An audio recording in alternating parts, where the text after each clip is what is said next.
Hello नमस्कार दोस्तों, स्वागत है आपका अनअकैडमी राजस्थान एग्जाम्स के यूट्यूब चैनल के ऊपर। अनअकैडमी आप सभी को पता है एक दुनिया का सबसे बड़ा ऑनलाइन लर्निंग प्लेटफॉर्म। तो देखिए दोस्तों, अपना जो टॉपिक चल रहा था, अपन बात कर रहे थे राजस्थान एग्जाम्स के बारे में बात कर रहे थे। किसके बारे में बात कर रहे थे? अपने द्वारा राजस्थान एग्जाम्स के बारे में बात की जाए थी। और राजस्थान एग्जाम्स के अंदर की भी किस टाइप से इकोनॉमी का वेटेज रहता है और एक इकोनॉमी कहाँ तक आपके लिए क्या रहती है, हेल्पफुल रहती है। तो बात किसकी बात कर रहे थे? अपन राजस्थान एग्जाम्स की बात कर रहे थे। आई मीन राजस्थान एग्जाम्स के अंदर कि जितना भी पार्ट होता है इकोनॉमी से रिलेटेड, ठीक है, वो इकोनॉमी का पार्ट क्या तो आपके लिए बहुत ही क्या रहता है, यहाँ पे महत्वपूर्ण भूमिका निभाता है। अब ये जो इकोनॉमी का जो पार्ट आता है, तो किसके साथ में मिलकर आता है? करंट अफेयर्स के साथ में मिलकर क्या होता है, ऐड ऑन होता है। ठीक है, एक तरह से मान के चलिए, यदि आपका इकोनॉमी वाला जो ये जो मटेरियल है ये तैयार हो गया तो आपका करंट अफेयर्स का मटेरियल भी साथ साथ क्या हो जाएगा, यहाँ पे तैयार हो जाएगा। ठीक है, अब देखिए, अब इसके लिए मैं क्या करूंगा, आपको देख कल की अपनी इंट्रोडक्शन क्लास हो चुकी थी, उसमें मैंने बताया था आपको भाई अपन किस टाइप से पढ़ेंगे, क्या क्या अपना तरीका रहेगा और क्या क्या आपके लिए अवेलेबल रहेगी। तो जैसा कि मैंने कल बताया था, बहुत सारे बच्चों ने मुझसे कल पूछा भी था, तो मैं आपके लिए लेके क्या आ गया हूँ, टेलीग्राम चैनल लेके आ गया हूँ। क्या लेके आ गया हूँ आपके लिए? मैं टेलीग्राम चैनल लेके आ गया हूँ। और इस टेलीग्राम चैनल के ऊपर आपको क्या मिलेगा कि जितना भी अपन जो कुछ भी पढ़ रहे हैं, ठीक है, ध्यान रखना, जितना भी अपन जो कुछ पढ़ रहे हैं वो पूरा का पूरा कहाँ अवेलेबल रहेगा, एज ए पीडीएफ फॉर्मेट में कहाँ मिलेगा आपको? मेरे टेलीग्राम चैनल पे मिलेगा। और टेलीग्राम चैनल का नाम क्या है? GK by Jagdeep sir. क्या नाम है टेलीग्राम चैनल का? नाम क्या है? GK by Jagdeep sir. अब ये आप क्या कर सकते हो, यहाँ पे इसके बारे में क्या कर सकते हो, इसको सर्च कर सकते हो। टेलीग्राम को जाके टेलीग्राम का ऐप डाउनलोड करो और वहाँ पे क्या करो, जो सर्च है वहाँ पे सर्च क्या करो, ये जीके बाई जगदीप सर करोगे तो वहाँ पे क्या मिल जाएगा, मेरा चैनल मिल जाएगा। और उसके अंदर आपको क्या मिलेगा, सभी प्रकार का पीडीएफ, जो अपन जो कुछ भी कंटेंट पढ़ रहे हैं उसका पीडीएफ मिल जाएगा। प्लस इसके अलावा जो कुछ भी आपके लिए इंपॉर्टेंट जो भी मटेरियल रहेगा आपके एग्जाम के पॉइंट ऑफ व्यू से देखा जाए तो सारा का सारा मटेरियल कहाँ अवेलेबल होगा, आपको इस जीके बाई जगदीप सर के टेलीग्राम चैनल के ऊपर अवेलेबल हो जाएगा। बात करें अगर आज के टॉपिक की बात करें तो अपना आज का टॉपिक क्या है? आज का टॉपिक अपना बजट। और बजट के बारे में अपन स्टार्ट करते हैं। उससे पहले देखिए उसके बारे में कुछ छोटी छोटी बातें वो ध्यान से देखिए। सबसे पहली बात जो आती है कि संविधान में कहीं भी किसके बारे में वर्णन नहीं किया गया, बजट के बारे में वर्णन नहीं किया गया।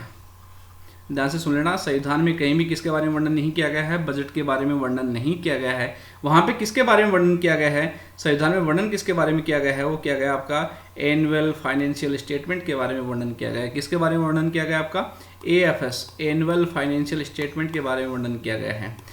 ध्यान रखना, आपको ये जो पीपीटी मिलेंगी ये आपको हिंदी में और इंग्लिश दोनों मीडियम में मिलेंगी। ठीक है, एक तरफ क्या रहेगा आपका हिंदी मीडियम भी रहेगा तो दूसरी तरफ क्या रहेगा आपका इंग्लिश भी रहेगा। तो किसी प्रकार से किसी के साथ भी कोई भी भेदभाव नहीं किया गया है। तो संविधान का कौन सा आर्टिकल होगा आपका? आर्टिकल कौन सा होगा आपका? 112 हो गया। और उसके अंदर किसके बारे में बात की गई? एनुअल फाइनेंशियल स्टेटमेंट के बारे में बात की, वार्षिक वित्तीय विवरण के बारे में क्या की गई, यहाँ पे बात की गई है।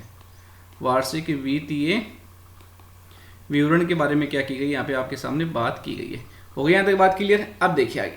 अब आपके दिमाग में आया होगा साहब, ये वार्षिक वित्तीय विवरण जो होता है इसका मतलब क्या होता है? मतलब ये होता है मेरे प्यारे भोले वाले दोस्तों कि सरकार के, भारत सरकार का 1 अप्रैल से लेकर कहाँ तक का, 1 अप्रैल से लेकर के और 31 मार्च तक का जो भी खर्चे का जो भी लेखा जोखा होता है वो किसके अंदर शामिल किया जाता है? उसको बजट के अंदर ही शामिल किया जाता है, या यूं कहेंगे उसको किस में शामिल किया जाता है? आपके वार्षिक वित्तीय विवरण के अंदर ही क्या किया जाता है, उसको शामिल किया जाता है। आगे बात समझ में कि सरकार का जो भी 1 अप्रैल से लेकर के और 31 मार्च तक का जो भी लेखा जोखा होता है उस पूरे को पूरे किस में शामिल किया जाता है? इसी के अंदर शामिल किया जाता है। हो गया यहाँ तक बातें क्लियर? 1 अप्रैल से लेकर के 31 मार्च तक का जो भी टाइम पीरियड होता है उसमें क्या किया जाता है, इसको यहाँ पे शामिल किया जाता है। हो गया। अब इसके अंदर जो भी सरकार के पास में जितना भी खर्चा हो रहा है, सरकार कहाँ से ले रही है, किसी से उधार लेके खर्च कर रही है, कहीं भी इतनी सारी योजनाएं लेके आती है, उनके ऊपर पैसा लगाती है, तो पैसा कहाँ कहाँ से आता है, सरकार का पैसा प्राप्त करने का तरीका क्या है, उसके बाद में सोर्सेज कौन से हैं, उसके पास में टूल्स कौन से हैं, उनके बारे में अपन क्या करेंगे यहाँ पे आगे स्टडी करते हैं। ठीक है, ये आगे बातें यहाँ समझ में कि संविधान में कहीं भी किसके बारे में वर्णन नहीं किया गया, बजट के बारे में वर्णन नहीं किया गया है। और बजट के बारे में कहाँ वर्णन किया गया? आर्टिकल 112 में किया गया है। ठीक है, हो गया तो क्लियर?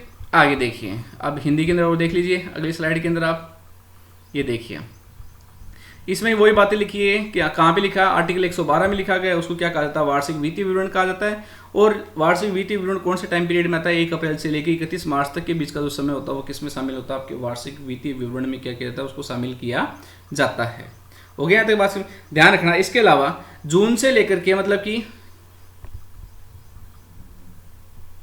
ठीक है, ध्यान रखना, जून से लेकर के और जुलाई तक का जो टाइम पीरियड होता है, जून से लेकर के और कहाँ तक का, जून से लेकर के और जुलाई तक का जो टाइम पीरियड होता है उसमें किसको शामिल, किसका फाइनेंशियल ईयर आता है, वहाँ पे आपके आरबीआई का फाइनेंशियल ईयर आता है। किसका फाइनेंशियल आता है, वहाँ पे आपका आरबीआई का फाइनेंशियल ईयर को क्या किया जाता है, शामिल किया जाता है। आगे यहाँ तक बात समझ में हो गया यहाँ तक क्लियर? कोई डाउट हो किसी को तो जो टेलीग्राम चैनल बताया गया है उसके ऊपर क्या कर सकते हो आप, मुझे वहाँ पे अपना ग्रुप को ज्वाइन कर सकते हो और वहाँ पे इसके बारे में क्या कर सकते हो आप बता सकते हो। तो 1 अप्रैल से लेकर 31 मार्च तक क्या होता है, ये फाइनेंशियल ईयर होता है और यहाँ पे क्या होता है, सरकार के द्वारा पूरा कार्य किया जाता है।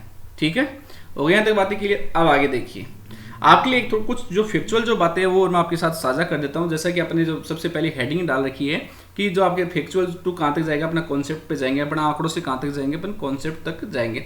तो देखिए कुछ जो फैक्चुअल बातें हैं वो देखिए। सबसे पहले भारत सरकार का जो बजट होता है, या यूँ कहेंगे भारत का जो बजट होता है सबसे पहले कब लाया गया था, तो ध्यान रखना 7 अप्रैल 1860 को क्या लाया गया था, भारत का सबसे पहला बजट लाया गया था। 7 अप्रैल 1860 को क्या किया गया था, भारत का पहला बजट लाया गया था। और बजट लाने वाला कौन था उस समय, ब्रिटेन के जो वित्त मंत्री थे, नाम क्या था उनका, जेम्स विल्सन। क्या नाम था ब्रिटेन के वित्त मंत्री का, जेम्स विल्सन के द्वारा क्या लाया गया था, भारत का बजट लाया गया था। मतलब कब लाया गया था, 7 अप्रैल 1860 को लाया गया था। ठीक है, ये बात ध्यान रखना। ये तो बात कब होगी, जब ब्रिटिश सरकार क्या था, भारत के ऊपर शासन था या यहाँ पे रूल कर रही थी। हो गया तक क्लियर? अब आगे देखिए, अगले पॉइंट में देखिए कि आगे क्या था। ये तो बात किसकी होगी यहाँ पे, चलो ठीक है भाई, उस समय क्या था, भारत का था। अब आजाद भारत की बात करते हैं। क्या मिल गई, भारत को आज़ादी मिल गई। तो आज़ादी मिलने के बाद में भारत का सबसे पहला बजट किसके द्वारा लाया गया, तो ध्यान रखना भारत का सबसे पहला बजट उस समय किसके द्वारा लाया गया था, आर के षणमुखम सेठी के द्वारा लाया गया था। या यूं कहिए आज़ाद भारत के प्रथम वित्त मंत्री कौन थे, आर के षणमुखम सेठी थे, उनके द्वारा क्या लाया गया था, ये बजट लाया गया था। आर के षणमुखम सेठी, क्या नाम आ जाएगा आपके सामने यहाँ पे, आर के षणमुखम सेठी के द्वारा क्या लाया गया था, पहला बजट लाया गया था। षणमुखम सेठी के द्वारा बजट लाया गया था। ये क्या था, आज़ाद भारत का प्रथम बजट था। ठीक है, या स्वतंत्र भारत के प्रथम वित्त मंत्री कौन हो गया, आपके आर के षणमुखम सेठी, और इनके द्वारा क्या लाया गया था, ये बजट लाया गया था। ठीक है, अगला क्वेश्चन क्या पूछ सकता है कि अभी तक भारत में सबसे अधिक बार बजट किसके द्वारा पेश किया गया है। ठीक है, अगला क्वेश्चन क्या पूछेगा आपको, अभी तक भारत में सबसे अधिक बजट किसके द्वारा पेश किया गया है। तब आपका आंसर किसका नाम आना चाहिए, मोरारजी देसाई के द्वारा कितनी बार सबसे अधिक बार बजट पेश किया गया है। और कितनी बार पेश किया गया, उनके द्वारा कुल 10 बार बजट पेश किया गया है। कितनी बार, कुल 10 बार उनके द्वारा क्या किया गया, बजट पेश किया गया है मोरारजी देसाई के द्वारा। नाम लिख देता हूँ यहाँ पे, मोरारजी, थोड़ा नीचे करके लिख देता हूँ, मोरारजी देसाई के द्वारा। ठीक है, कितनी बार पेश किया गया, 10 बार पेश किया गया था। सब देखिए, और इसके अलावा इंटरेस्टिंग बात और देखिए, मोरारजी देसाई भारत के एकमात्र ऐसे वित्त मंत्री जिन्होंने अपने क्या जन्मदिवस के ऊपर बजट पेश किया था। क्या किया था, जिन्होंने अपने जन्मदिवस के ऊपर बजट पेश किया था। कब कब पेश किया था उन्होंने, 1964 और 1968। अब आपके दिमाग में आए साहब ये तो 10 बार रही थी, फिर 1964 और 1968 में क्यों। तो मेरे प्यारे बोले वाले दोस्तों ध्यान रखना, इनका जो जन्मदिवस आता था वो कब आता था, 29 फरवरी को आता था। अब 29 फरवरी को आने के कारण क्या होगा, इनके द्वारा 1964 और 1968 में क्या किया गया था, बजट पेश किया गया था। हो गया तक बातें क्लियर, आगे समझ में आता है। इसके अलावा आगे देखिए, अब एक चीज ध्यान रखना कि अब जो बजट जो पेश करते हैं कौन पेश करता है, मंत्री पेश करता है। मंत्री क्या होगा, तो लोकसभा का सदस्य होगा, किसका रहेगा, राज्यसभा का सदस्य रहेगा।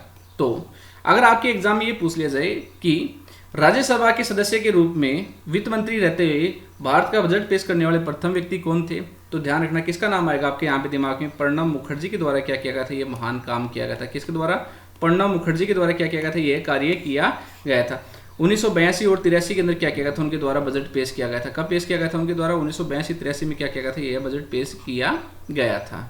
ठीक है, वो क्या थे, राज्यसभा से सदस्य थे, और वो क्या बने थे, राज्यसभा के सदस्य के रूप में पहले वित्त मंत्री बने थे, और उनके द्वारा बजट पेश किया गया था। ठीक है, आगे बात यहाँ तक समझ में, कुछ फैक्चुअल बातें थी जो मैंने आपके साथ में यहाँ पे शेयर की है। मोरारजी देसाई होगी सबसे अधिक बार, प्रणब मुखर्जी ने क्या किया राज्यसभा के सदस्य रूप में, उनसे पहले सबके सब क्या थे यहाँ पे आपके यहाँ पे सभी के सभी क्या थे, आपके लोकसभा के सदस्य थे। एक जो क्वेश्चन जो पूछ सकता है, ठीक है, वो क्वेश्चन क्या पूछा जा सकता है आपसे यहाँ पे कि प्रथम महिला वित्त मंत्री, या यूं कहें कि भारत के अंदर प्रथम महिला जिसने बजट पेश किया, तो आपका नाम स्वाभाविक सी बात है किसके द्वारा किया गया था, इंदिरा गांधी के द्वारा पेश किया गया था। क्योंकि इंदिरा गांधी उस समय क्या थी, देश की प्रधानमंत्री भी थी, और उनके पास में क्या था, वित्त मंत्रालय का अतिरिक्त कार्यभार भी था। तो इसलिए उनके द्वारा क्या किया गया था, यह बजट पेश किया गया था। आगे बात यहाँ तक समझ में हो गया है क्लियर। कोई डाउट हो तो फटाफट इसके बारे में क्या कर सकते हो, आप मुझे बता सकते हो, जो भी चीज़ें हो। तो इसके बारे में जो अपन ने बात की यहाँ पे सारी बातें आपको क्लियर हो गई होंगी, उम्मीद करता हूँ यहाँ पे। ठीक है, 1964 1968 मोरारजी देसाई, 29 फरवरी राज्यसभा, और ये सब चीज़ें आपके सामने यहाँ पे क्लियर हो गई। इसके अलावा एक चीज़ और ध्यान रखना, अगर आपसे एग्जाम के अंदर ये पूछ ले कि भारत के अंदर प्रथम बार या पहली बार हिंदी के अंदर बजट का संस्करण कब पेश किया गया, कब प्रस्तुत किया गया, क्या पूछ सकता है आपसे कि भारत के अंदर प्रथम बार हिंदी के अंदर बजट को कब पेश किया गया था, प्रस्तुत किया गया था, तब आपका आंसर क्या आना चाहिए 1955 1956 में क्या किया गया था, बजट को पेश किया गया था या किया जाने लग गया, शुरू कर दिया था किसके अंदर, हिंदी के अंदर क्या किया गया था, इसको प्रस्तुत किया गया था। ये बात हो गई। अब कुछ अभी जो करंट के अंदर जो हुआ था, हाल फिलहाल में जो सिनेरियो घटित हुआ उसके बारे में अपन थोड़ा सा डिस्कस कर लेते हैं। आप सभी को पता है कि 2017 से, कब से, 2017 से भारत सरकार के द्वारा रेल बजट और क्या कर दिया गया, आपकी वित्त बजट को दोनों को शामिल कर दिया गया है। ठीक है, कब से शामिल कर दिया गया, 2017 से रेल बजट का और जो भी आपका आम बजट होता है दोनों को क्या कर दिया गया, मर्ज कर दिया गया है। इसके अलावा ध्यान रखना, पहले जो बजट जो पेश होता था फरवरी की जो अंतिम दिनांक होती थी, जैसे 28 या फिर कभी आपकी 29 फरवरी क्या होता था, बजट पेश होता था। लेकिन अभी क्या कर दिया गया, बजट को कब कर दिया गया, फरवरी के शुरुआती दिन, मतलब शुरुआती वीक के अंदर, शुरुआती सप्ताह के अंदर क्या कर दिया गया, बजट को प्रस्तुत किया जाने लग गया। कब किया जाने लगा, शुरुआती सप्ताह को क्या किया जाने लगा, आपका बजट पेश किया जाने लगा। पहले कब होता था, ये फरवरी के अंतिम दिवस पर इसको प्रस्तुत किया जाता था। अब आपके दिमाग में एक बात उठी, बोले साहब ऐसा क्यों किया गया, ऐसा नहीं क्यों गया, तो ध्यान रखना, क्योंकि अभी अपन थोड़ी देर पहले बात की थी, अभी आपके सामने दिखाई दे रहा है आपको कि भारत सरकार का जो वार्षिक वित्तीय वर्ष होता है कब से कब तक होता है, 1 अप्रैल से लेकर के कब तक होता है, आपका 31 मार्च तक होता है। ठीक है, अब जब फरवरी के अंतिम सप्ताह में जब बजट पेश किया गया है तो स्वाभाविक सी बात है, बजट को क्रियान्वयन होने के लिए कम से कम 2 से 3 महीने का टाइम भी चाहिएगा। ठीक है, कितना टाइम पीरियड चाहिएगा इसको, 2 से 3 महीने का क्या लगेगा, यहाँ पे समय भी लगेगा। और उस समय के लिए क्या किया गया था, सरकार के पास में क्या होता था, उसको अनुपूरक बजट या लेखानुदान बजट के रूप में भी क्या करना पड़ता था, इसको पास करवाना पड़ता था। अभी आम जो खर्चे थे उन खर्चों के लिए, जैसे मान के चलिए आपके पास एक घरवालों ने 7,000 रुपये भेजे, वो आपके पैसे खर्च हो गए, तो आपके महीना निकालने के लिए आपने क्या किया, किसी से उधारी ली, तो वही हुई उधारी किसमें आती थी, सरकार के द्वारा की जाती थी। बोले भाई जब तक ये बजट क्या जो पारित किया गया है, ये जब तक पूर्ण रूप से लागू नहीं हो जाता तब तक क्या करेगी सरकार, अपना खर्चा चलाने के लिए क्या लेती थी, पैसा लेती थी। पैसा कहाँ से लेती थी, आपकी पार्लियामेंट से लेती थी, जो पार्लियामेंट के पास में लेखानुदान होता था वहाँ से वो बजट पास किया जाता था। तो इनको इस सब को दूर करने के लिए सरकार के द्वारा क्या किया जाने लगा अभी कि बजट को फरवरी के अंतिम सप्ताह के अंतिम दिनांक की बजाय क्या किया जाने लगा कि फरवरी के शुरुआती सप्ताह के दिनों में क्या किया जाने लगा, इसको पेश किया जाने लगा, जिससे 1 अप्रैल तक आते आते क्या मिल जाए उनको, वहाँ पे सरकार को क्या मिल जाए, जो बजट के अंदर हर एक मंत्रालय के पास में जितना पैसा उनको दिया गया वो पूरा पैसा क्या होता जाए, वहाँ पे उनको अवेलेबल होता जाए। आगे यहाँ तक बातें क्लियर, कोई डाउट हो तो किसी को क्या करना, आपको GK by Jagdeep sir Telegram channel है, वहाँ पे क्या कर सकते हो, अपना डाउट वहाँ पे पुटअप कर सकते हो और आपको सॉल्यूशन उसका वहाँ पे मिल जाएगा। ठीक है, तो इससे पहले ध्यान रखना, आपके एग्जाम के अंदर बहुत से बार क्वेश्चन पूछ लेता है कि अभी 2017 के अंदर क्या कर दिया गया, आपको रेल बजट और आम बजट को दोनों को मर्ज कर दिया गया, तो इनको अलग अलग कब कर दिया गया। तो ध्यान रखिए 1924 तक क्या होते थे, दोनों बजट क्या होते थे, एक साथ पास होते थे, लेकिन 1924 के बाद में आपका रेल बजट और कौन सा आपका आम बजट दोनों क्या होने लगे, अलग अलग रूप से क्या होने लगे थे, इनको पास किया जाने लगा या इनको अलग अलग रूप से लाया जाने लग गया। और अभी सरकार के द्वारा क्या किया गया, रेल बजट और आम बजट 2017 से दोनों क्या कर दिया गया, इनको मर्ज कर दिया गया। ठीक है, ये क्या थे आपके सामने कुछ फैक्चुअल जो बातें थी जो आपके एग्जाम के पॉइंट ऑफ व्यू से देखा जाए तो आपके लिए बहुत ही महत्वपूर्ण रहने वाली हैं। ठीक है, इनको मैं हटा देता हूं, जिससे क्या रहेगा आपके लिए, क्या रहेंगे आप ये फायदेमंद रहेंगी। देखिए ठीक है, देखिए आपको जो भी डाउट लगे ना, डाउट के बारे में जीके बाई जगदीप सर के जो टेलीग्राम चैनल है वहाँ पे क्या कर सकते हो, आप अपना पुटअप कर सकते हो, अपनी क्यूरी डाल सकते हो और जो भी आपको सॉल्यूशन चाहिए वो सॉल्यूशन पूरा क्या मिल जाएगा आपको, वहाँ पे अवेलेबल हो जाएगा। ठीक है, आपको मतलब एक तरह से मांगे चलिए इकोनॉमी का जो सब्जेक्ट है उसमें किसी प्रकार से कोई भी आपको कमी डाउट हो तो उसका क्या दिया जाएगा, आपको 100% या शर्तें इलाज क्या किया जाएगा, उस जो बीमारी है जो मर्ज है उस मर्ज का क्या किया जाएगा, शर्तें इलाज किया जाएगा। ठीक है, और जो बजट का देखा आप सभी को पता है, बजट के बारे में आपके एग्जाम के अंदर क्वेश्चन जरूर पुटअप होगा, वो किसी भी रूप में हो। ठीक है, अब जैसे ही बजट आता रहता है, जैसे नॉर्मल बजट आता है तो हर एक क्या करता है, कोई भी एक टीचर होता है वो अपना वीडियो बनाता है डाल देता है, लेकिन इसके जो बेसिक जो थ्योरीज होती है, बेसिक जो कॉन्सेप्ट होते हैं वो कोई भी टीचर आपके सामने यहाँ पे पेश नहीं करता। ठीक है, तो उस स्थिति के लिए मैंने क्या किया, आपके लिए पूरा आपके सामने यहाँ पे ये तैयार किया है। अब आगे देखिए, आगे चलते हैं अपन। अगला देखिए, बात हो गई अभी तक बजट के बारे में कि भाई किस टाइप से क्या करता है, काम होता है, सारी चीजें हो गई। अब ये क्या किया गया है कि कुछ जो बजट को बनाने के कुछ कंटेंट होते हैं, वो कंटेंट कौन कौन से जिसके बेस पे क्या बनता है आपका बजट यहाँ पे बनाया जाता है। तो ध्यान रखना सरकार के पास में कुल 6 प्रकार के क्या कंटेंट होते हैं, 6 प्रकार की जो प्रमुख बातें होती है, उन्हीं बातों के आधार पे क्या करती है सरकार के द्वारा क्या बनाया जाता है, बजट को तैयार किया जाता है। वो 6 कौन कौन से जो मेन पॉइंट होते हैं, वो जो बातें होती हैं वो देखिए। सबसे पहले पहली जो आती है आपके सामने क्या दी गई है, राजस्व और क्या दी गई है आपकी पूंजी प्राप्तियों का अनुमान। पहली बात क्या कही है आपके सामने, राजस्व और पूंजी प्राप्तियों का अनुमान के बारे में बात कर रहा है। अब आपके दिमाग में आएगा बोले साहब राजस्व और पूंजी प्राप्ति, कहने का मतलब ये है कि सरकार के पास में 1 साल के अंदर कहाँ कहाँ से पैसा आने वाला है, उस पैसे के बारे में क्या रखती है सरकार, पूरा हिसाब रखती है। आगे बात समझ में कि राजस्व और पूंजी प्राप्ति के अनुमान का मतलब है कि 1 साल टाइम पीरियड के अंदर सरकार के पास में कहाँ कहाँ से क्या आने वाला है, पैसा आने वाला है, उन सभी के बारे में क्या करती है सरकार के द्वारा पूरा ध्यान रखा जाता है।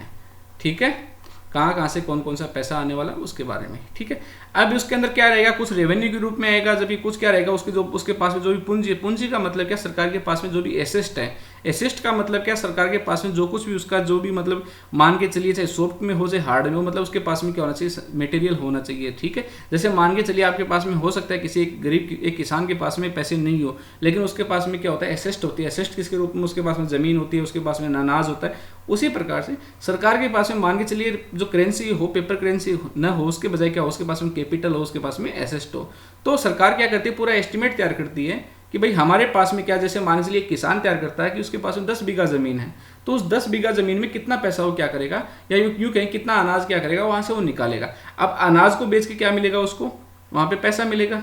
ठीक है, उसी प्रकार से यह यहाँ पे क्या होता है, सरकार किसी भी जो एसेस्ट होती है, कैपिटल होती है, उसको बेचती नहीं है, लेकिन क्या करती है उसको किराए पे दे सकती है, या उसके अंदर क्या करती है सरकार, क्या करती है उसके अंदर पैसे डालती है, तो क्या मिलता है उसको, वहां से रेवेन्यू भी जनरेट हो सकता है। ठीक है, तो क्या कह रहा है, ये जो रेवेन्यू और जो कैपिटल का जो एस्टिमेट है वो सरकार के द्वारा क्या किया जाता है, तैयार किया जाता है। आगे बात यहाँ तक समझ में। दूसरा क्या कह रहा है, पॉइंट क्या कह रहा है आपके सामने यहाँ पे, राजस्व बढ़ाने के तरीके और साधन के बारे में बात कर रहा है। राजस्व बढ़ाने के तरीके और साधन का मतलब है कि सरकार के द्वारा कहाँ कहाँ पे क्या लगाया जाएगा, नए टैक्स लगाए जाएंगे। आगे बात समझ में, जो टैक्स है उनको किस प्रकार से क्या परिवर्तित किया जाएगा। ठीक है, आगे बात समझ में, और कौन कौन से टैक्स को क्या करना, कमी करना या उनको खत्म करने के बारे में क्या करती है सरकार के द्वारा चर्चा की जाती है। अब एक चीज ध्यान रखना, आपके एग्जाम के अंदर क्वेश्चन पूछा जा सकता है कि कर लगाने का अधिकार किसके पास में है। क्या एग्जाम में क्या पूछ सकता है आपसे कि कर लगाने का अधिकार किसके पास में है, तब आपका आंसर किसके पास में आना चाहिए, सरकार के पास में क्या है, नए टैक्स लगाने का अधिकार है, सरकार के पास में टैक्सों में कमी करने का अधिकार है, सरकार क्या कर सकती है टैक्स के स्वरूप को परिवर्तित कर सकती है। इसके अंदर किसी भी प्रकार से आरबीआई जो रिजर्व बैंक ऑफ जो इंडिया होता है या जो बैंकिंग जो सिस्टम होता है उसका क्या नहीं है, किसी प्रकार से इसके अंदर कोई भी रोल नहीं है। आगे बात समझ में यहाँ तक। तो राजस्व बढ़ाने के तरीके, उसके पास में क्या क्या टूल्स हैं, कौन कौन सी उसके पास में मशीनरीज हैं, उनके माध्यम से क्या करेगी सरकार अपना क्या बढ़ाएगी, रेवेन्यू बढ़ाएगी। ठीक है, तो उसी प्रकार से क्या किया जाता है, यहाँ पे कार्य किया जाता है। ठीक है, अगला पॉइंट कौन सा था आपका, अगला पॉइंट आता है आपका व्यय का अनुमान। व्यय का अनुमान का मतलब क्या है कि भाई सरकार के द्वारा जितना भी एक्सपेंडिचर किया जा रहा है, ध्यान रखना, सरकार के द्वारा जितना भी एक्सपेंडिचर किया जा रहा है उस एक्सपेंडिचर का क्या करना, उसके एस्टिमेट तैयार करती है कि भाई हमारे पास में क्या कर देंगे, हम इतना रुपया हमारे पास में क्या हो सकता है, खर्च हो सकता है। आप जैसे मान के चलिए, जैसे आप लोग हो या हम लोग, जैसे मान लीजिए एक जब शादी ब्याह करते हैं, शादी ब्याह के अंदर क्या करते हैं, अपन एस्टिमेट तैयार करते हैं, एस्टिमेट में कहते हैं चलो साहब हम 20 लाख रुपए खर्च करेंगे। ठीक है, करने वाले तो क्या करते हैं 21 रुपये में काम कराते हैं, लेकिन एक मोटी मोटी बातें कर रहे हैं। कोई कहता है बोले साहब हम क्या करेंगे 20 लाख रुपए खर्च करेंगे। आपने क्या किया, अपना एस्टिमेट तैयार किया अपने खर्चे को, जो आप लोग खर्च करने वाले, आपके पास जो व्यय करने वाले हो। उसी प्रकार से सरकार क्या करती है कि भाई उसके पास में जितना भी पैसा आया है, ठीक है, उसके पास में जितना भी जो पैसा आया है उस पैसे को कहाँ कहाँ पे क्या करेगी, खर्च करेगी। उस खर्च करने के बारे में क्या करती है, उनके द्वारा क्या किया जाता है, एस्टिमेट तैयार किया जाता है। क्या किया जाता है, उनके द्वारा एस्टिमेट तैयार किया जाता है। ठीक है, आगे 3 बात समझ में हो गई, राजस्व और पूंजी प्राप्तियों का अनुमान। सेकंड बात, राजस्व बढ़ाने के तरीके और उसके साधन, क्या क्या उनके पास में टूल्स होने चाहिए, क्या क्या उनके पास में होने चाहिए। ठीक है, और तीसरी बात क्या होती है, आपके सामने वे जो भी एक्सपेंडिचर कर रहे हैं उसके बारे में क्या करना है, एक मोटा मोटा आइडिया लगाना और उसके बारे में एस्टिमेट तैयार करने का क्या किया जाता है, सरकार के द्वारा यहाँ पे कार्य किया जाता है। हो गया था क्लियर। आगे देखिए, इनको मैं हटा देता हूँ, जैसे आपको PDF जब लोगे तो उसमें किसी प्रकार की कोई समस्या ना आए आपके। ठीक है, ये देखिए इसको मैं कर देता हूँ। ठीक है, तो आगे 3 बातें आपके सामने। पहली बात किसके बारे में कर रहा है, राजस्व और पूंजी प्राप्तियों के अनुमान के बारे में, एस्टिमेट तैयार किया था कितना पैसा आने वाला है, कहाँ कहाँ से आने वाला है, किस टाइप से क्या होने वाला है। सेकंड बात किसके बारे में बात कर रहा है आपके सामने यहाँ पे, ये राजस्व बढ़ाने के जो टूल्स है, मतलब टैक्स कहाँ कहाँ लगाया जाए, किस टाइप से लगाया जाए, उसके बारे में बात कर रहा है। थर्ड बात किसके बारे में बात कर रहा है आपके सामने यहाँ पे, जो भी खर्चा किया जाने वाला, जो भी आपका एक्सपेंडिचर होने वाला, उसके जो बारे में एस्टिमेट तैयार करने के लिए क्या जाता है, सरकार के द्वारा यहाँ पे बातें की जाती है, कार्य किया जाता है। हो गई बातें यहाँ तक क्लियर। कोई डाउट हो किसी प्रकार का तो आप बता सकते हो। 3 बातें हो गई यहाँ पे, 3 पॉइंट आपके सामने क्लियर हो गई, ठीक है। अब आगे देखिए, अगला पॉइंट कौन सा था आपका। अगले पॉइंट में क्या किसके बारे में बात कर रहे हैं कि एक जो वित्तीय वर्ष जो समाप्त हो रहा है उसके अंदर जो वास्तव में कितनी प्राप्त हुई है, जो मान के चलिए अभी बात करें अपन 2020 चल रहा है, ठीक है। तो सरकार क्या करेगी 2020-21 के लिए क्या करेगी, खर्चा करेगी। लेकिन 2019-20 के अंदर सरकार को कितनी इनकम प्राप्त हुई उसके बारे में सरकार के पास में लेखा जोखा होता ही है, ठीक है। उसके अंदर वहां पे कितना क्या उसके पास इनकम ज्यादा हुई, क्या उसके पास में खर्चे ज्यादा हुए, वो पूरा लेखा जोखा होता है। अगर मान के चलिए किसी कारणवश मान के चलते हैं 2019 और 20 के अंदर सरकार के पास में क्या हुआ कि 100 रुपए की इनकम प्राप्त हुई, जबकि उसने खर्च कितने किए, 70 रुपए खर्च किए, तो बच गए कितने, 30 रुपए। ये 30 रुपए किसके अंदर आ गए, आपके अधिशेष के अंदर आ गए।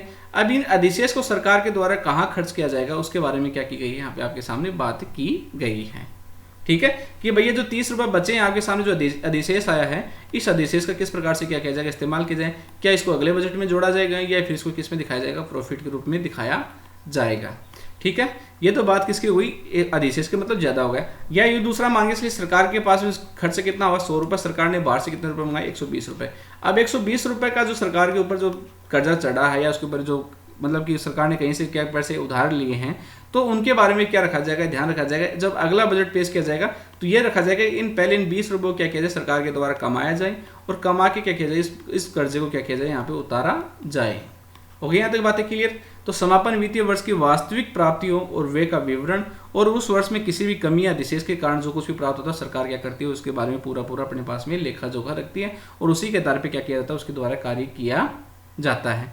तो आगे बात समझिए, चौथा पॉइंट आपके समझ में आ गया कि details of the actual receipt, मतलब टोटल उसको कितना प्राप्त हुआ, और खर्चा जो भी expenditure of the closing financial year, जो पुराना जो गया उसके अंदर कितना खर्चा हुआ है, उनके अंदर क्या डेफिसिट हुआ या सरप्लस हुआ है, उसके बारे में क्या की गई, बातें की गई है। अब आपके दिमाग में डेफिसिट का मतलब क्या होना, कमी होना, ठीक है। कमी होने का मतलब है कि यदि आपने जो खर्चा ज्यादा किया है तो आपके पास में इनकम कम हुई है, ठीक है। जबकि सरप्लस का मतलब क्या होता है, आपने खर्चा कम किया और आपके पास में इनकम क्या हुई है, ज्यादा हुई है, वो किस में आता है, आपका अधिशेष में आता है।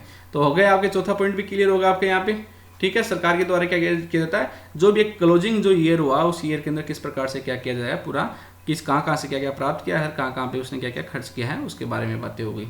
अगला जो पांचों पॉइंट आता है, पांचों पॉइंट किसके बारे में बात कर रहा है आपके, कि आगे आने वाला तीन जो फाइनेंशियल ईयर होते हैं उनके ऊपर क्या करती है सरकार, ध्यान देती है। पहला कौन सा, जो पुराना जो बीत चुका है, वो पुराना जो बीत चुका है उसके ऊपर वहां पे क्या हुआ, इसको कमी हुई या फिर क्या वहां पे अधिशेष हुआ, ठीक है। क्या हुआ वहां पे, कमी हुई, फिर या वहां पे क्या हुआ, अधिशेष हुआ। दूसरा किसके बारे में बात करिए, वर्तमान समय की बात करिए कि वर्तमान में हमें किस प्रकार से क्या करना है, कार्य करना है, कि वर्तमान में हमारे पास में कितना आएगा कितना जाएगा।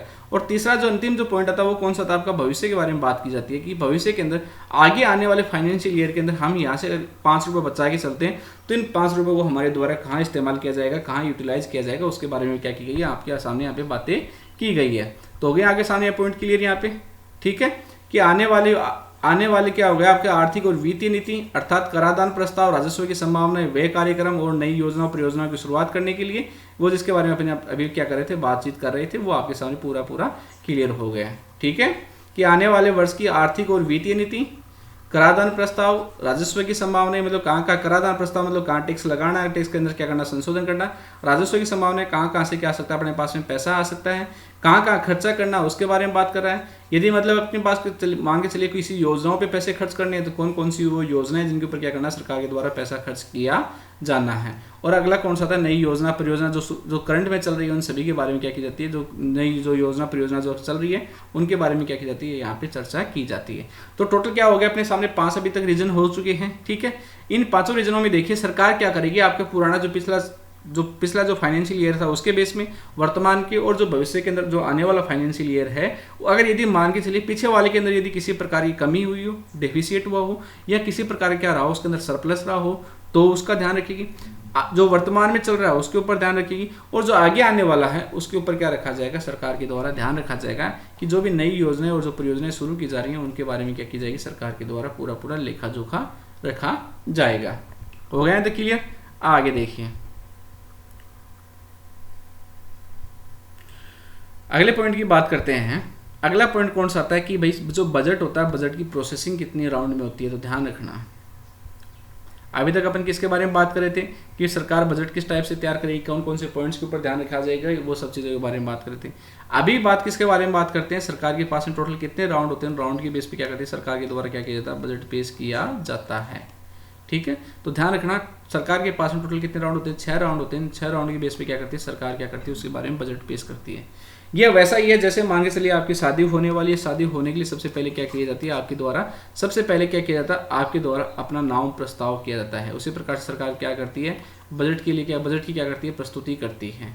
बजट की प्रस्तुति करने का काम किसके पास में, आर्थिक जो मामलों का जो विभाग है, इकोनॉमिक अफेयर्स जो विभाग है, ठीक है, उसके द्वारा क्या किया जाता है कार्य किया जाता है। किसके द्वारा, आर्थिक मामलों के विभाग के द्वारा क्या किया जाता है कार्य किया जाता है। आर्थिक मामलों के विभाग के द्वारा क्या की जाती है प्रस्तुति की जाती है। यह आर्थिक मामलों विभाग कहाँ की नोडल एजेंसी है, तो ध्यान रखना ये नोडल एजेंसी कहाँ की, आपकी वित्त मंत्रालय की क्या एक नोडल एजेंसी है। किसकी नोडल एजेंसी है आपकी, ये वित्त मंत्रालय क्या है नोडल एजेंसी के रूप में कार्य करती है। तो पहली बात क्या हो गई आपके सामने, यहाँ पे बजट की प्रस्तुति के बारे में बात आ गई, सरकार के द्वारा कितना प्रस्तुत किया जाए, किस प्रकार से कार्य किया जाएगा। अब जैसे ही मान लीजिए उसके सामने एक मोटी मोटी रूपरेखा तैयार हो गई, तो रूपरेखा तैयार होने के बाद में क्या किया जाएगा उसके बारे में एक आम चर्चा की जाएगी, नॉर्मल डिस्कशन होगा। आम चर्चा का मतलब क्या है कि भाई सरकार के द्वारा जो जो रूपरेखा तैयार की गई है, आर्थिक मामलों के विभाग के द्वारा जो जो रूपरेखा तैयार की गई है उसके ऊपर क्या की जाएगी, बहस की जाएगी, चर्चा की जाएगी कि भाई मान के चलिए कि रूपरेखा के अंदर 10 पॉइंटों के ऊपर क्या बनाई गई, आपको बजट लाने की बात रखी गई। अब ये जो 10 पॉइंट है, इन 10 पॉइंटों में से कौन से काम के हैं, कौन से अत्यधिक यूज के हैं, कौन से कम यूज के हैं, कौन से क्या बिल्कुल नहीं है। उस स्थिति में मान लीजिए 6 पॉइंट जो आपके काम के निकले, बाकी 4 क्या रह गए वैसे नॉर्मल रह गए। तो इनके ऊपर क्या करेगी, इन 10 पॉइंटों के ऊपर सरकार के द्वारा क्या की जाती है या आर्थिक मामलों विभाग के द्वारा क्या की जाती है आपके सामने यहाँ पे चर्चा की जाती है। अब जैसे ही इसके ऊपर चर्चा होगी, चर्चा होने के बाद में क्या किया जाएगा उसके बाद में कि जो भी होगी चर्चा होगी तो जितने भी जो डिपार्टमेंट हैं उन डिपार्टमेंटों के पास में क्या भेज देंगे, पूरी फाइनल रूपरेखा बना के भेज देंगे। क्या भेज दी आपके यहाँ पे रूपरेखा बना के भेज दी। आगे बात यहाँ तक समझ में। सबसे पहले क्या किया जाएगा, जैसे मान के चलिए आपको शादी ब्याह करना, तो सबसे पहले क्या किया जाएगा आपके द्वारा अपना नाम प्रस्तावित किया जाएगा। नाम प्रस्तावित करने के बाद में आम डिस्कशन होगा, भाई ठीक है चलो अच्छा है भला है बुरा है कैसा क्या है उसके बारे में होगी। उसके बाद में जो विभाग होंगे, जो भी मान के चलिए आपकी तरफ से कौन सा, सामने वाली पार्टी की तरफ से कौन सा विभाग है, मतलब किसके पास में मैक्सिमम अथॉरिटी है, ठीक है, उन सभी के द्वारा भी क्या की जाएगी इसके ऊपर चर्चा की जाएगी। तो सबसे पहले क्या रहेगा आपकी बजट की प्रस्तुति रहेगी, उसके बाद में क्या रहेगी आपकी आम चर्चा रहेगी, आम चर्चा के बाद में क्या रहेगी आपकी विभागीय समितियों के द्वारा क्या की जाएगी यहाँ पे जांच की जाएगी। आगे बात समझ में हो गया था क्लियर। बजट की प्रस्तुति, आम चर्चा और तीसरा कौन सा आपकी विभागीय समितियों के द्वारा जांच की जाएगी। अब आगे देखिए 3 पॉइंट हो गई क्लियर। अब आगे देखिए अगला चौथा पॉइंट कौन सा था आपका, चौथा पॉइंट आपका आता है यहाँ पे कि भाई जो भी विभागीय समितियों के द्वारा जो जांच की जाती है उसके बाद में भाई कौन कौन सा डिपार्टमेंट के द्वारा, कौन कौन सी मिनिस्ट्री के द्वारा कितना पैसा मांगा जा रहा है, कौन कौन से मंत्रालय के द्वारा कितना पैसा मांगा जा रहा है, उसके ऊपर क्या किया जाएगा डिस्कशन होगा। और उसी के ऊपर क्या रहेगी वहाँ पे मतदान की प्रक्रिया रहेगी। ठीक है भाई, किस टाइप से कौन कहाँ पे अनुदान की क्या क्या चाहिए, कौन कौन से ग्रांट चाहिए, कौन कौन से योजना लेके आनी है, कौन कौन सी योजना नहीं लेके आनी है, उन सब के बारे में क्या होती है वहाँ पे पूरी अनुदान की क्या रहती है वहाँ पे चर्चा होती है। अगला कौन सा होता है आपका यहाँ पे, फिर आता है आपका कौन सा विनियोग विधेयक आता है। विनियोग विधेयक का मतलब क्या होता है, इसके अंदर सरकार क्या करती है कि एक अप्रोप्रिएशन बिल पास करती है और वहाँ पे डिस्कस किया जाता है कि क्या सरकार के द्वारा कार्य किया गया है या जो बिल लाया गया है वो सही है, सुचारू रूप से है या नहीं है। तो उसके बारे में क्या होता है, ये जो विनियोग विधेयक होता है उसके बारे में बात करते हैं। और सबसे लास्ट में क्या होता है, वित्त विधेयक क्या किया जाता है, सरकार के द्वारा पारित किया जाता है, वित्त विधेयक लाया जाता है। अब वित्त विधेयक जो होता है वो क्या होता है, आपकी लोकसभा में भी पास करना आवश्यक है, पास करना आवश्यक है, आपकी राज्यसभा के अंदर भी इसको पास करना आवश्यक है। मतलब दोनों हाउस के अंदर क्या करना जरूरी है, उसको पास करना वहाँ पे आवश्यक है। तो पासिंग ऑफ फाइनेंशियल बिल हो गया आपका, वित्त विधेयक को पारित करना, विनियोग विधेयक को पारित करना हो गया आपका। यहाँ पे अनुदान की क्या क्या मांगे रखी गई है उनके ऊपर क्या होगा आपका यहाँ पे डिस्कशन हो गया। ठीक है, अब जैसे ही वित्त विधेयक को पारित हो जाएगा उसके बाद में क्या हो जाएगा आपका जो बजट है, बजट क्या मान लिया जाएगा, पारित मान लिया जाएगा।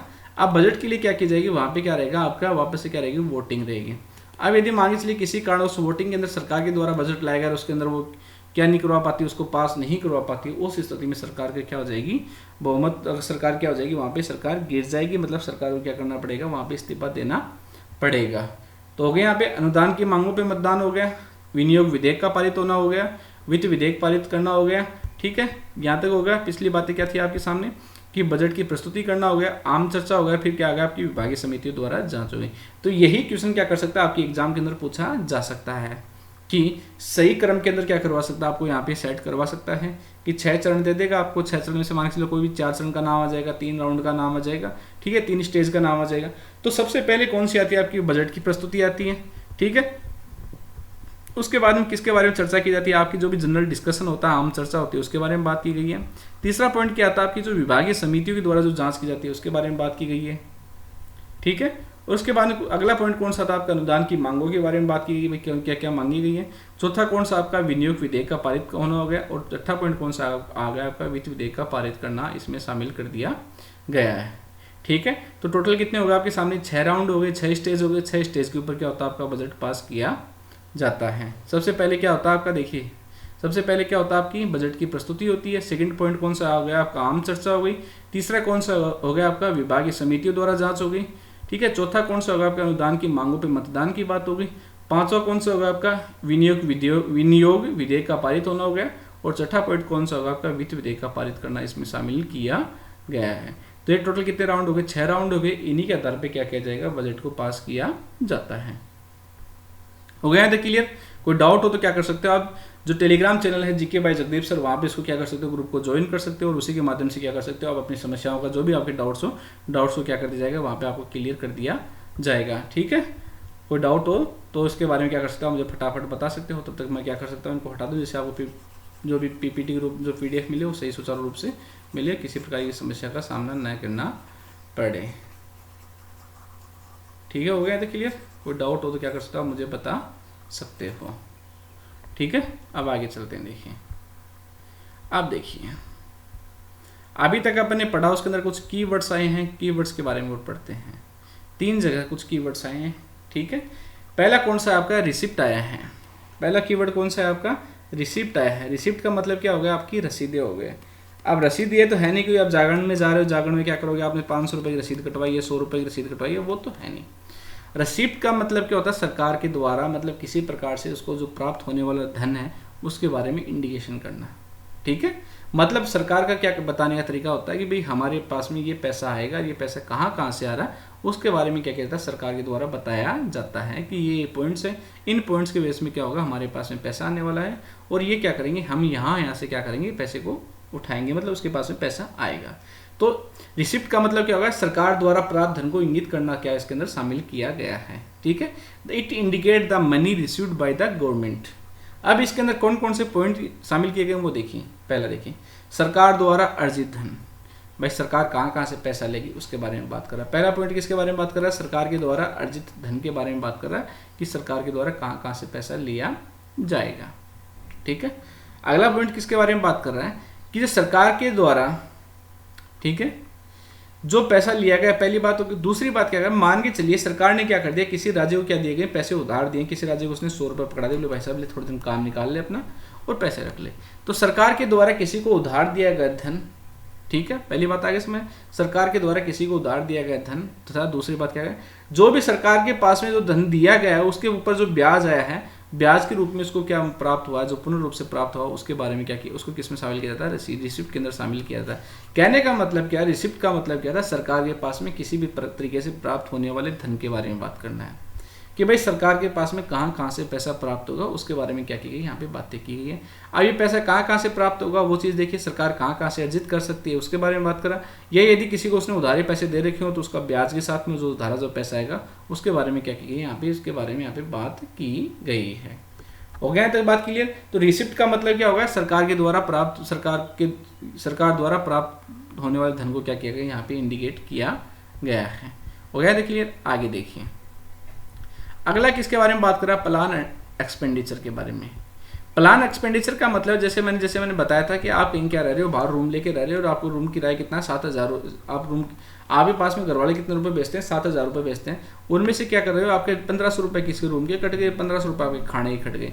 तो ये टोटल जो 3,000 का अमाउंट होगा, ये क्या अमाउंट क्या आपका टोटल क्या है, पहले से ऑलरेडी प्लान्ड है। ये जो खर्चा, ये खर्चा क्या किया गया, पहले से ऑलरेडी क्या इतना होना है। मतलब यदि आपके पास में 7,000 रुपये आएंगे तो 7,000 रुपये में से 3,000 रुपये तो आपके खर्च होंगे ही होंगे। उसी प्रकार से सरकार के पास में जो कुछ भी जो पैसा प्राप्त होता है वो सरकार के पास में पैसा कहाँ कहाँ जाता है वो भी क्या होता है, ऑलरेडी रूप से क्या होता है उसके बारे में वहाँ पे पूरा पूरा डिटेल होता है, उसके बारे में पूरी पूरी रूपरेखा जो होती है वो तैयार होती है। अब सरकार ऐसे तो है नहीं कि किसी को रूम किराया देगी या किसी को क्या खाने का देगी। सरकार पैसा किसके अंदर खर्च करेगी, आपकी इलेक्ट्रिसिटी के अंदर कर लेगी। मतलब जितने प्रकार की आपकी इंफ्रास्ट्रक्चर जो प्रॉब्लम्स है उनको डेवलप करने के लिए सरकार के द्वारा क्या किया जाएगा, पैसे को उसके अंदर खर्च किया जाएगा। अब इंफ्रास्ट्रक्चर डेवलपमेंट का मतलब क्या, सरकार के द्वारा जितनी विभिन्न प्रकार की जो योजनाएं चलाई रखी हैं, ठीक है, सरकार ने जितनी विभिन्न प्रकार की जो योजना चला रखी है उन योजनाओं के लिए क्या करना पड़ेगा, सरकार को ये कार्य किया जाता है। ठीक है, अब इसके अंदर एक पॉइंट लिखा हुआ है, पंचवर्षीय योजनाओं का नाम लिखा था। जैसे कि आप सभी को पता है कि अभी पंचवर्षीय योजना क्या कर चुकी है, इनको क्या कर दिया गया, पूर्ण रूप से हटा दिया गया है। ठीक है, तो अभी क्या नीति आयोग के द्वारा क्या किया जाता है, एक जो प्लानिंग होती है, प्लानिंग तैयार की जाती है और उसी बेस पे क्या किया जाता है, कार्य किया जाता है। ठीक है, तो सरकार भी क्या करती है, भाई सरकार के पास मतलब पंचवर्षीय योजना मान लो या किसी प्रकार से एनुअल जो योजनाएं जो होती है, मतलब या बजट के अंदर जिसका भी डिक्लेरेशन किया जाता है, जो भी नई योजना होती है या बजट के अंदर मतलब जिस मिनिस्ट्री को जितना पैसा दिया गया है वो सभी का सभी क्या होती है उसके अंदर यहाँ पे उसको इंक्लूड किया जाता है और उसी बेस पे क्या होती है पूरा पूरा जो प्लान जो इनका जो खर्चा होता है पूरा पूरा योजनागत रूप से क्या किया जाता है, वे किया जाता है। आगे बात याद है समझ में, तो योजनागत व्यय के रूप में क्या किया जाए, सरकार को सभी योजनाओं को क्या किया जाता है, यहाँ पे कार्य किया जाता है।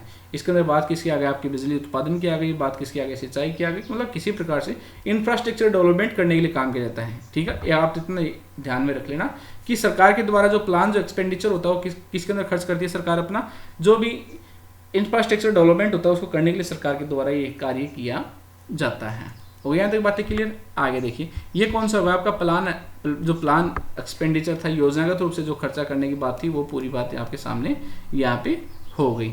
All expenditure done in the name of planning where called plan expenditure, मतलब आपका पहले से ऑलरेडी फिक्स हो वो किसके अंदर आता है, इसी के अंदर शामिल किया जाता है। अब जब बात प्लान की होगी तो क्या आएगा पॉइंट आपके सामने, आगे क्या आएगा, नॉन प्लान एक्सपेंडिचर। यहाँ बात किसके बारे में बात कर रहा है, वो नॉन प्लान एक्सपेंडिचर के बारे में क्या की जा रही है, बात की जा रही है।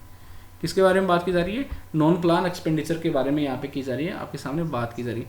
अब नॉन प्लान एक्सपेंडिचर का मतलब क्या, मान के चलिए किसी प्रकार का जैसे कोई डिजास्टर आ गया हो, उस स्थिति में सरकार के द्वारा कितना पैसा खर्च किया जाएगा वो बात आ गई। ठीक है, अपने जो कर्मचारी होते हैं, ठीक है, उन कर्मचारी को जो भी पेंशन होते हैं और जो उनको और जो अन्य प्रकार का जो मतलब किसी प्रकार का जो पेमेंट करना होता है वे करना होता है उसके बारे में बात आ गई। ठीक है, या इसके अलावा मान लीजिए सरकार के पास में यदि सरकार किसी ने से क्या लिया हो, पैसा उधार ले रखा हो, तो उधार जो लिया गया पैसा उसको क्या करना है, उसको ब्याज का भुगतान करना है। ठीक है, क्या करना है उसको यहाँ पे ब्याज का भुगतान करना है। अब इसका ब्याज का भुगतान करने के लिए सरकार के द्वारा क्या किया जाता है, पैसा लिया जाता है, मतलब सरकार के द्वारा क्या किया जाता है, पैसा खर्च किया जाता है। क्या यूँ मान के चलिए, जैसे अभी मान के चलिए हाल फिलहाल के अंदर क्या किया जाता है, एक सभी के सभी राज्य किसकी डिमांड करें, एक स्पेशल स्टेटस की डिमांड करें। ठीक है, जैसे अभी बिहार के द्वारा मांग की जा रही है, तो ये जब स्पेशल स्टेटस का जब किसी स्टेट को दर्जा मिल जाता है तो सरकार के द्वारा जो खर्चा करने का जो रेशियो होता है वो कितना पहुंच जाता है, आपका 90% पहुंच जाता है। कहने का मतलब क्या है कि अभी केंद्र सरकार के द्वारा कितना पैसा खर्च किया जाएगा, वहाँ पे 90% तक का खर्चा किया जाएगा। वही बातें किसकी बात कर रही है, ये गैर योजना व्यय के बारे में बात कर रहा है कि जो प्लान जो आपका एक्सपेंडिचर है उसके अलावा और जो अन्य प्रकार के जितने भी जो खर्चे बच जाते हैं वो सभी के सभी किसके अंदर आते हैं, आपकी गैर योजनागत व्यय के अंदर आते हैं। चाहे इसके अंदर ब्याज का भुगतान हो, चाहे आपकी पेंशन की बात हो, चाहे राज्य और केंद्र शासित प्रदेशों को सरकार को जो वैधानिक रूप से जो भी स्थानांतरण जो भी ट्रांसफर करना उन सभी के बारे में किसमें शामिल किया जाता है, उनको इसी के अंदर शामिल किया जाता है। तो बात हो गई यहाँ तक क्लियर। मतलब बात किसके, योजनागत व्यय का मतलब क्या है कि सरकार के पास में ऑलरेडी फिक्स हो कि हमें कौन कौन सी योजनाओं के ऊपर कितना पैसा लगाना है। और गैर योजना के व्यय का मतलब है कि सरकार के पास में फिक्स नहीं हो कि हमें कहाँ पे कितना पैसा खर्च करना है। जैसे डिजास्टर वगैरह का जो एग्जाम्पल के बारे में बात करें वो क्या रहते हैं, यहाँ पे बहुत ही सुटेबल क्या रहते हैं, एग्जाम्पल के रूप में सामने आते हैं। आगे बात यहाँ तक क्लियर समझ में, कोई डाउट हो तो इसके बारे में क्या कर सकते हो, मुझे फटाफट बता सकते हो। ठीक है, हो गया था क्लियर कि भाई नॉन प्लान एक्सपेंडिचर कौन से होते हैं, प्लान एक्सपेंडिचर कौन से होते हैं, सभी के बारे में बात कर चुके हैं अपन। ठीक है, आपको मैंने बता दिया, आपका कोई भी डाउट हो सिंगल% पे अगर आपका डाउट हो तो उसके लिए क्या कर सकते हो, आप टेलीग्राम डाउनलोड करना। टेलीग्राम डाउनलोड करने के बाद में जो टेलीग्राम के ऊपर मेरा एक चैनल बना हुआ है जीके बाय जगदीप सर, वहाँ पे क्या कर सकते हो आप मुझे फॉलो कर सकते हो। और वहाँ पे मैं क्या करूँगा, आपकी जितनी प्रकार की समस्याएं हैं, जो भी आपके डाउट्स हैं, डाउट्स का क्या किया जाएगा, समाधान किया जाएगा। मतलब शर्तियाँ इलाज है आपकी जो भी समस्या है उस समस्या क्या किया जाएगा, हमारे द्वारा शर्तियाँ इलाज किया जाएगा। ठीक है, तो अभी तक आपने किस किस के बारे में पढ़ा, नॉन प्लान एक्सपेंडिचर के बारे में पढ़ा आपने पढ़ा किसके बारे में, प्लान एक्सपेंडिचर के बारे में पढ़ा। ठीक है, आगे बात समझ में, पढ़ा किसके बारे में, अपने रिसिप्ट के बारे में पढ़ा कि रिसिप्ट क्या होती है, किस टाइप से क्या होती है, सरकार की किस काम आती है। ठीक है, अपन ने पढ़ा अभी तक इसके बारे में। जो भी उसके पास में जो जहाँ से पैसा मतलब कि जो प्रोसेसिंग क्या होती है, जो 6 राउंड के अंदर जो बात बताई थी बजट को पेश करने की, उसके बारे में पढ़ा अपन ने। ध्यान रखना है ये जो 6 स्टेज के अंदर जो संसद के अंदर बजट को पेश किया जाता है, इनकी सीक्वेंस आपको याद रखना बहुत ही जरूरी है।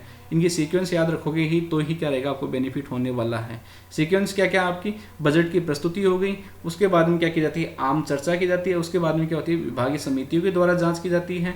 ठीक है, क्या हो गया आपकी यहाँ पे विभागीय समितियों के द्वारा जांच की जाती है। उसके बाद में क्या होता है, आपकी अनुदान की मांगों के ऊपर क्या किया जाता है, वहाँ पे मतदान किया जाता है। इसके बाद में क्या होता है, आपका विनियोग विधेयक को पारित किया जाता है। और उसके बाद में क्या किया जाता है, आपकी वित्त विधेयक को क्या किया जाता है, यहाँ पे पारित किया जाता है। हो गया यहाँ तक क्लियर। ये क्या दिए गए यहाँ पे, टोटल 6 पॉइंट दिए गए हैं कि किस किस को शामिल किया जाता है। राजस्व मतलब सरकार के पास में पैसा आएगा तो कैसे आएगा, पैसा आया हुआ है तो उसको कैसे खर्च करना है, पैसा यदि नहीं है तो उसको किस प्रकार से क्या करना है, जनरेट करना है। जो पीछे अगर मान के चलिए किसी प्रकार की कमी रही हो तो उसको किस प्रकार से अपने पास में उसको किस प्रकार से पूरी करनी है। और यदि एक्स्ट्रा पैसा आया हो तो उस एक्स्ट्रा पैसे को किस प्रकार से क्या करना है, वहाँ पे इस्तेमाल करना है। ठीक है, ये बात हो गई यहाँ तक क्लियर। ये आपको मैंने बात की थी भाई क्या आर्टिकल के बारे में यहाँ पे आपके सामने यहाँ पे बताया गया है। हो गया यहाँ तक क्लियर। अब आगे देखते हैं इसके बारे में। ठीक है, ये ठीक है, हो गया था क्लियर। ये तो क्या थी आपकी पूरी जो बजट के बारे में कुछ जो मोटी मोटी बातें थी वो आज की क्लास में अपने क्या किया, अपने द्वारा डिस्कस की। नहीं, अब आपका जो भी डाउट हो, मैं क्या बोल रहा हूँ, आपका जो भी डाउट हो, डाउट के लिए क्या कर सकते हो आप, Telegram channel GK by Jagdeep sir के ऊपर क्या कर सकते हो, वहाँ पे अपना डाउट पुटअप कर सकते हो। शर्तियाँ इलाज बोल रहा हूँ, इसका क्या किया जाएगा, आपका डाउट को वहाँ पे क्या किया जाएगा, समाधान किया जाएगा। और चैनल को जितना हो सके उतना अधिक से अधिक शेयर करो, वीडियो को अधिक से अधिक शेयर करो। आप भी देखो, अपने लोगों को भी दिखाओ। बजट आपके भी काम का, बजट उनके भी काम का है। सरकारी नौकरी की तैयारी वो भी करें, सरकारी नौकरी की तैयारी आप भी करें। रामबाण इलाज आपको भी मिल गया, रामबाण इलाज उनको भी मिलना चाहिए। ठीक है, तो मिलना सभी को चाहिए। ठीक है, कंपनी का प्रचार, आप लोगों का फायदा, तो अधिक से अधिक क्या करना है, आपको इसको उठाना है। ठीक है दोस्तों, तो ये थी क्या आज की अपनी बजट की क्लास, जिसके बारे में अपने क्या किया यहाँ पे डिस्कस किया। ठीक है, हो गया था क्लियर। ये बजट की क्लास में अपने क्या किया, आज की क्लास में डिस्कस किया। अब आगे क्लास के अंदर देखिए। ठीक है, यहाँ तक क्लियर। कोई डाउट हो तो उसके बारे में क्या कर सकते हो, आप मुझे बता सकते हो। चैनल के बारे में बता दिया, टेलीग्राम चैनल का नाम क्या है, जीके बाय जगदीप सर के ऊपर क्या कर सकते हो, आप वहाँ पे अपलोड कर सकते हो। ठीक है दोस्तों, तब तक के लिए धन्यवाद। आप भी अपना भी ध्यान रखो और अपनों का भी, आप खुद का भी ध्यान रखो और अपनों का भी ध्यान रखो। और बाहर थोड़ा कम घूमो, जिससे अधिक से अधिक कोरोना महामारी चल रही है, जिससे आपको क्या किया जा सके, बचाव किया जा सके। ओके दोस्तों, धन्यवाद। फिर मिलते हैं आपके साथ एक नए सेशन के साथ, एक नई जोश के साथ, एक नई उमंग के साथ। तब तक देखते रहिए Unacademy Rajasthan exam channel. Okay, धन्यवाद।